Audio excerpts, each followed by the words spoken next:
4 मई 2023 को जो घटना हुई, अगर उस घटना को सही समय पर कंट्रोल कर लिया गया होता, सही समय पर कार्रवाई हो गई होती, सही समय पर दरिंदों को पकड़ लिया गया होता, तो शायद मणिपुर नहीं जलता।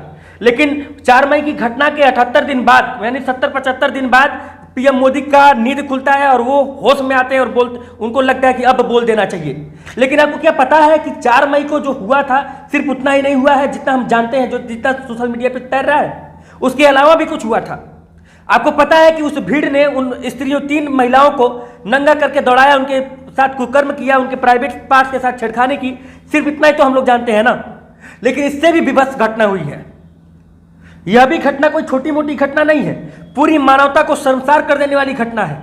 लेकिन 4 मई को और भी कुछ हुआ था जिसको मैं अभी आप लोग को बताने जा रहा हूं। दरअसल 4 मई को जिस एक बाप के सामने उसकी बेटी को जब नंगा किया जा रहा था, तो आप जरा सोचिए उस बाप के ऊपर क्या बीती होगी।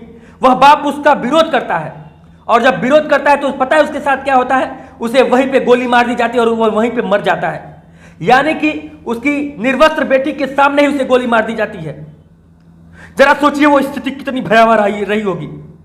उसके बाद एक भाई अपनी निर्वस्त्र हो रही बहन को नहीं देख पाता है, तो वो भी भीड़ से लड़ जाता है, और उसका अंजाम क्या होता है, वह भाई उनसे लड़ते लड़ते लड़ते लड़ते उसे भी मार दिया जाता है, वो भी अपना जीवन खत्म कर लेता है। एक और महिला के साथ, 3 महिलाओं के साथ ये सारी चीजें हुई।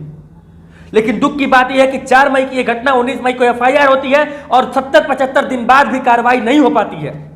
तब से लेकर अब तक हम लोगों ने मणिपुर को जलने दिया। कौन दोषी है? हम और आप दोषी नहीं है। यह जानते हुए भी कि मणिपुर जल रहा है, लेकिन हमने सरकारों से सवाल नहीं किया, अपने आकाओं से सवाल नहीं किया, अपने पार्टी के आकाओं से सवाल नहीं किया। मणिपुर जल रहा था, लेकिन सारे के सारे लोग मौन थे, शासन प्रशासन मौन था। क्या कर रहे थे लोग? यह कार्रवाई पहले क्यों नहीं हुई? अगर यह कार्रवाई जो अब हो रही है तब हो गई होती तो शायद 75 से अधिक दिनों से मणिपुर नहीं जल रहा होता, 100 से अधिक मौतें नहीं हुई होती, 50,000 से अधिक लोग जो है राहत शिविरों में नहीं होते, हजारों लोग घायल नहीं हुए होते।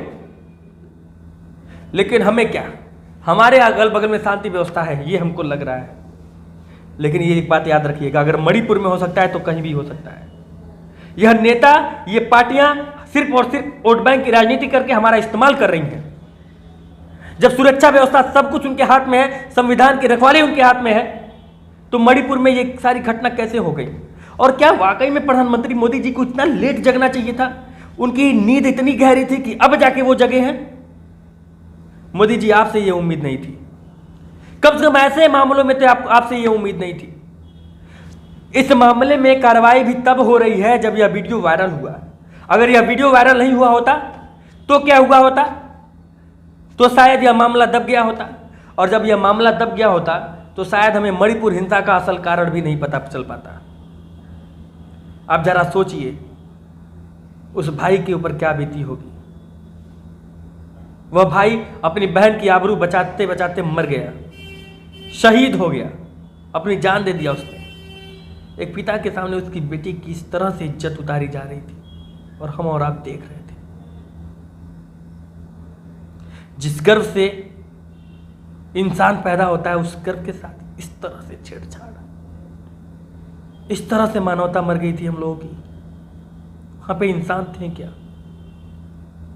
सच बताइएगा, कोई इंसान था क्या वहां पे, सिवाय उस भाई के, उस बाप के जिसने उसका विरोध किया?